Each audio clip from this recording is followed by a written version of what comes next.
After a week off, the riders and teams of the Lucas Oil Pro Motocross Championship roll into Southern Maryland for round 6.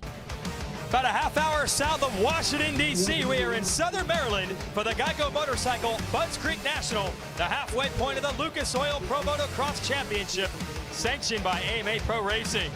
Under very bizarre circumstances, here's your Lucas Oil race recap. 250 Moto 1 at Budds Creek. The conditions immediately claiming riders. The 157, Aaron Plessinger, and a bunch of others down. Plessinger would not finish this one. Then Cianciarulo and Musquin, two of the big hitters, come together. Their buddies off the track and ride together a lot, but Musquin was not happy about this. Cost him some points. Yeah, you see him waving at Cianciarulo. The only thing I think of, Cianciarulo came up the inside and they made contact. But then, right here, battle for the lead. Martin against Martin, Jeremy and Alex.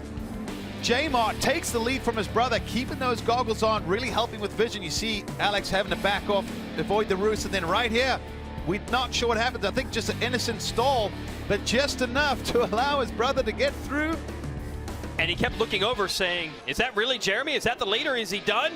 Yes, he was. Jeremy second, and for the first time ever for him and his team.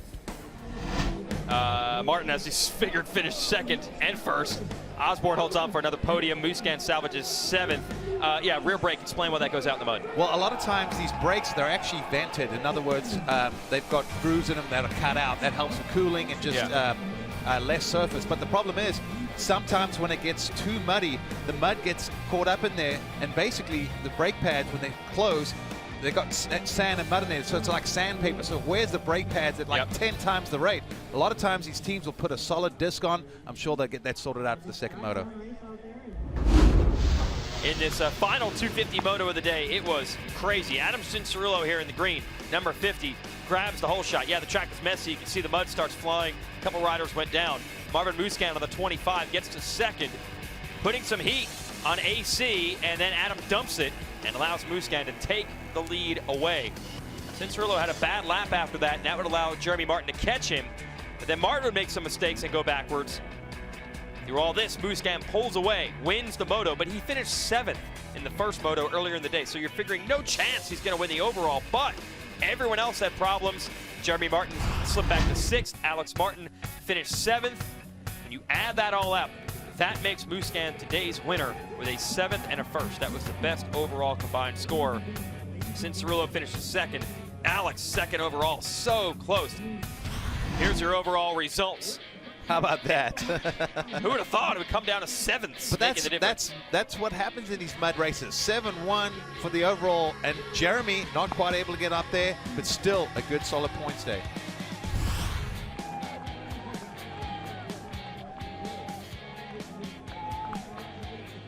Here's your race recap from the first 450 moto here today at Budds Creek.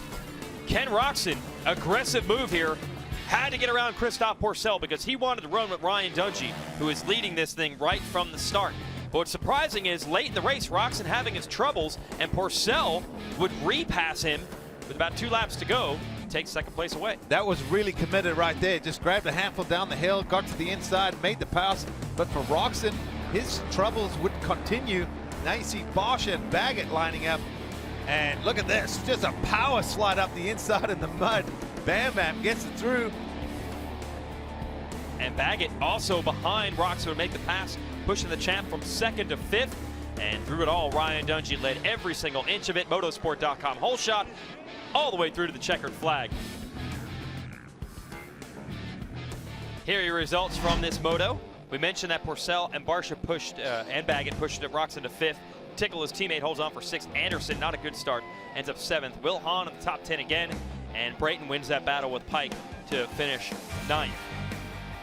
And right behind them, you had Phil Micheletti in 11th. Tommy Hahn missed a couple races with injuries. Back today, finishes 12th on the GPI Honda. Good job. And Kevin Rookstool, who normally races Endurocross, shows up today, gets 13th.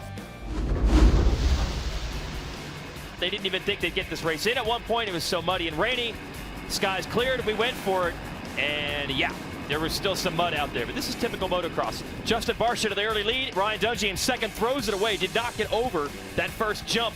Jesse Wetland plows into him, and Dungey had his work cut out for him from there, coming from about last in about the worst conditions to do it. He would finish 12th, Barcia wins the moto, and with it, the overall for the day. He had a third in the first moto, and yeah, he can roost everyone involved with that team. They will wear that mud proudly. They probably won't even clean themselves off. They are so happy to get this victory. First win of the year for them. Here are your overall results. Porcel second, Baggett third.